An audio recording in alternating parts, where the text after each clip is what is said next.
Yesterday, the US Justice Department seized $3.6 billion in Bitcoin tied to a 2016 Bitfinex hack. Honestly, it's some crazy shit and you wouldn't believe who's behind it. Let's get into this crazy story. It's mind-blowing.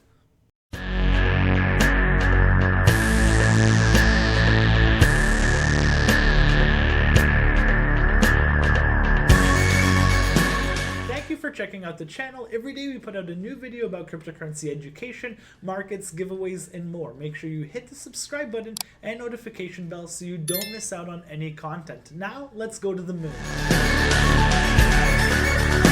We're going to start with the article from 2016. We're going to go all the way back so it can paint a clear picture of what happened.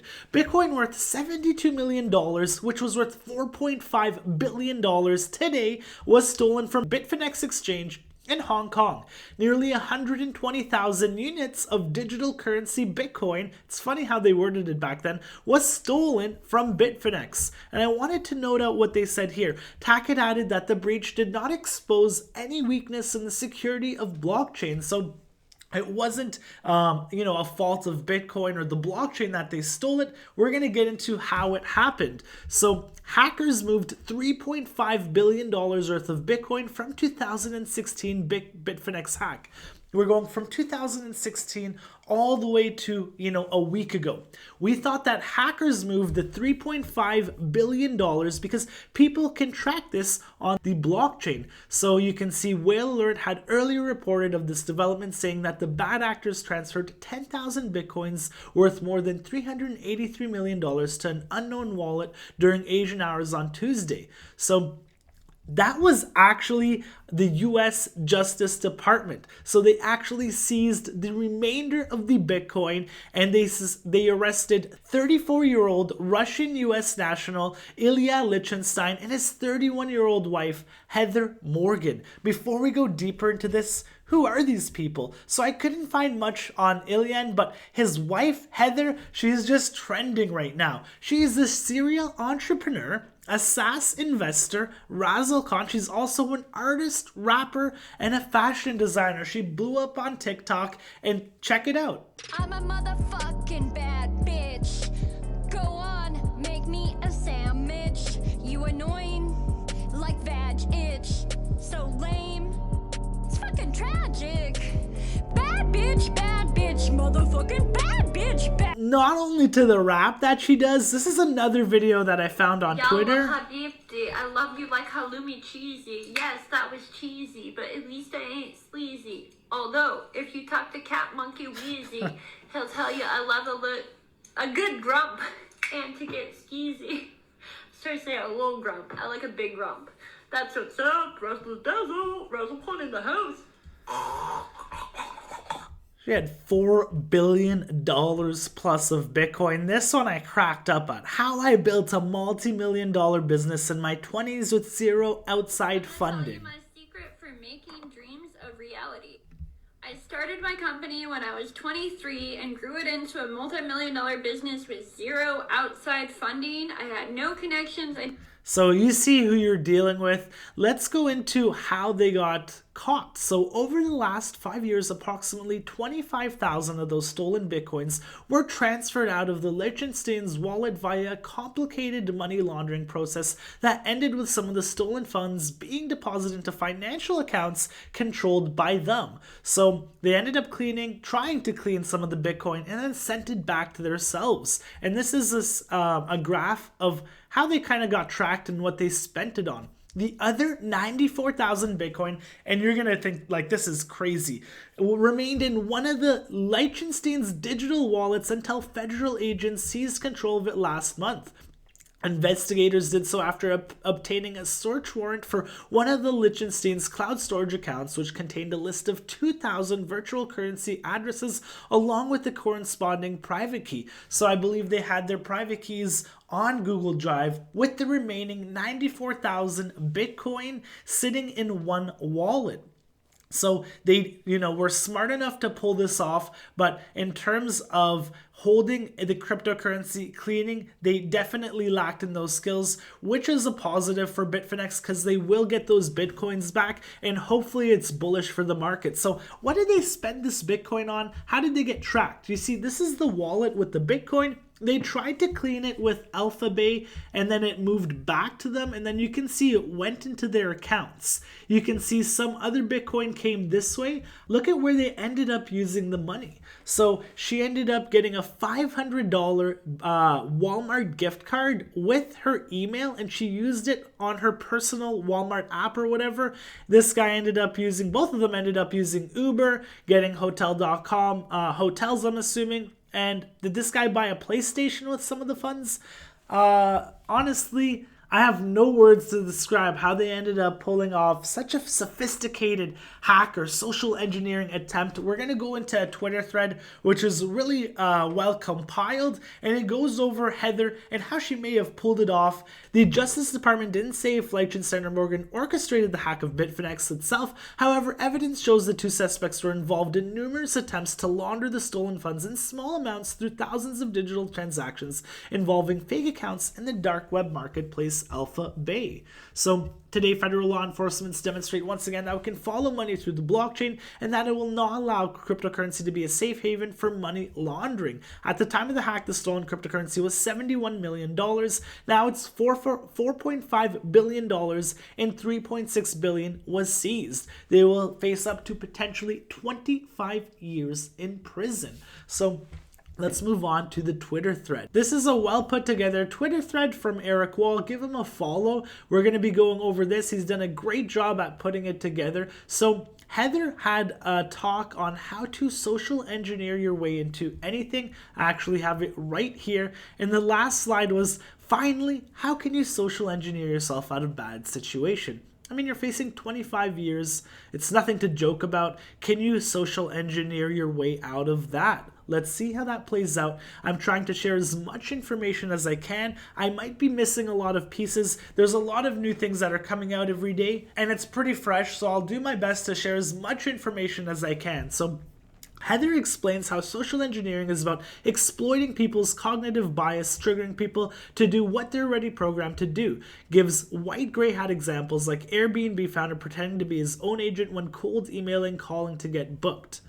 Heather is obviously not a dum-dum. This is clearly a presentation given by an intelligent person. The way she speaks and reasons about her area of expertise shows that she has also pretty decent social skills, a sense of humor, and humility. So a lot of people doubt that Heather and her husband actually pulled this off. And he's kind of going into why somebody like Heather may have actually had the ability to pull it off, and the hacker that most people think of, like somebody at their computer breaking code, grinding it out, is not always the case. It could be somebody social engineering and actually taking advantage of their powers and then just sweeping up the Bitcoins, which it looks like Heather did. Post in the comments if you think they kind of stole the Bitcoin or if they're part of a larger team and they're kind of the scapegoat, if you know what I mean. But it doesn't make sense because I think the Bitcoin would have been distributed if that was the case, and it wouldn't have been sitting in the wallet held by these guys. If you can't square this with her surrealist rap identity, Razzle read the below passage from her Forbes column. What I can understand from CT the last couple of days is why Razzlecan is evidence against her competence being goofy equals often the strong sign of intelligence. She makes no secret of the fact that she uses social engineering in her own life, gives examples of places she has infiltrated. She mentions climbing a fence in Egypt and getting a security guard to give her and friends a tour of a restricted palace instead of throwing her out. I don't know if Heather and Ilya are the hackers. The fact that they had full control over the private keys certainly implies some involvement. That's what I was mentioning. If they were part of the team, they wouldn't have the full control of it, and it may have been split up like evenly, so it's distributed, and if it was recovered or if they kind of passed away or something bad was to happen to these guys, somebody else would have access to it. But that wasn't the case. These guys had full access of all the Bitcoin. Here are some interesting chats from last night from the BitGo CEO, the co-founder and CTO of BitGo, and then the community directions of Bitfinex at the time. So you can see here, if you're 100% Heather has no useful skills whatsoever, just because she made goofy TikTok rap videos, explain this tweet. By the way, BitGo was the wallet solution provider to Bitfinex when the 2016 hack happened. So look at this. BitGo, your company and clients from cybercrimes. BitGo Chief Compliance Officer Matt Perella discusses strategies with Heather. Experts share tips to protect your business from cyber criminals. So she's doing these speeches in 2018 with BitGo after they've hacked 120,000 Bitcoins. How ironic. Just nuts. So she definitely had great social engineering skills. Eric Wall says, people forget that the security setup itself wasn't that great either. BitGo had this idea of segregated wallets for each user and how that was much more secure than a classic hot-cold setup for the entire exchange. It wasn't.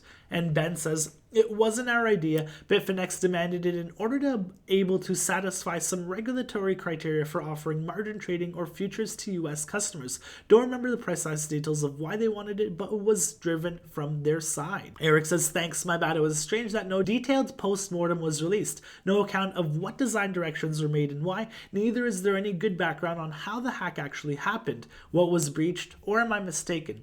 Ben says, you are correct, there never did a post-mortem publicly, likely because they decided no need since they ultimately made customers whole. We were very restricted in what we could say due to client confidentiality. This is incorrect. BitGo was not hacked or breached in the incident. Bitfinex had a major breach across multiple systems and people. So you can read that right there. It wasn't some sort of hacker, breaching into the system and just stealing everybody's crypto. It was more of a people breach. He says, really odd for you to say that. Just so we're clear, are you saying that BitGo systems or people was not compromised around this time? No high-level people, perhaps highest level of tech people were hacked. They all used 2FA, right? So it could have been more of a social engineering approach.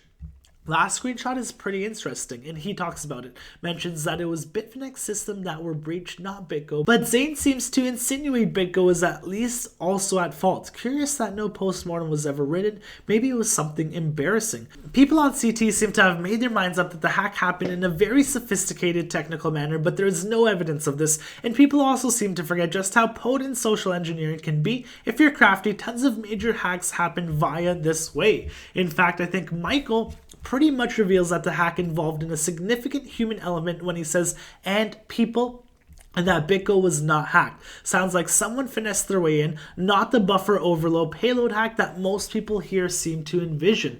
Often when a hack is very technical, sophisticated, involving zero-day exploits, the target will share as many details as possible to absolve themselves from insider suspicion. If they don't share the details, it's more likely it happened in a way they're not proud of. So back to the talk, and this guy is on point. I agree with everything Eric has to say. Heather mentions people that she's been able to meet through social engineering. Has a collage of photos. We can see John McAfee first row, third column. She also mentions tricks for quickly building rapport, with such an individual. So she gives some examples of how to influence people. She talks about doing as much research as possible on a target online first, things like getting a map over the area, what does the company org chart look like, stalking people's social media, figuring out their likes and dislikes. And then look at this, Paulo, CTO of Bitfinex, is reading this thread as I'm typing and just added that how the hack exactly went down is probably worthy of a book.